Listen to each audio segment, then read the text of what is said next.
Hello বন্ধুরা, আজকে তো হচ্ছে জামাই ষষ্ঠী। তো সকলকে জানাই জামাই ষষ্ঠীর শুভেচ্ছা।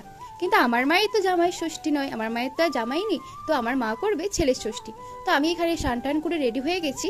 আমরা যাবো এখন ষষ্ঠীতলা, যেখানে আমাদের গাছ ষষ্ঠীর পুজো করা হয়। তো চলো সেখানে গিয়ে দেখা হচ্ছে। তো চলে এসেছি আমরা ষষ্ঠীতলায়। তো এখানে ষষ্ঠীতলায় অনেকেই সবাই পুজো করছি, যত সব নিয়ম থাকে সব নিয়মগুলো করা হচ্ছে। আর পর হঠাৎ করে আমার একটা বান্ধবীর সাথে দেখা হয়ে গেল, তার সাথে একটু কথা বলে নিলাম। একে আমার মায়ের পুজো করা হয়ে গেছে। তো আমরা এবার বাড়ি ফেরার দিকে রওনা দিচ্ছি। আমাদের বাড়ি থেকে এই গাছ ষষ্ঠীতলাটা অনেকটা দূরে। এত যা রোদ গরম করেছে কি আর বলবো।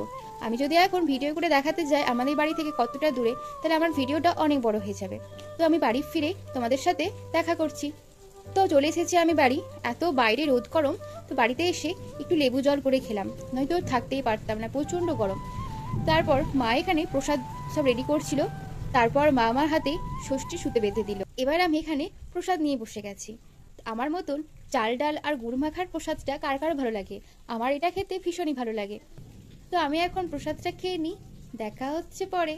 তো আজকের মতন ভিডিওটা এতটাই, দেখা হচ্ছে নেক্সট কোনো ভিডিওতে।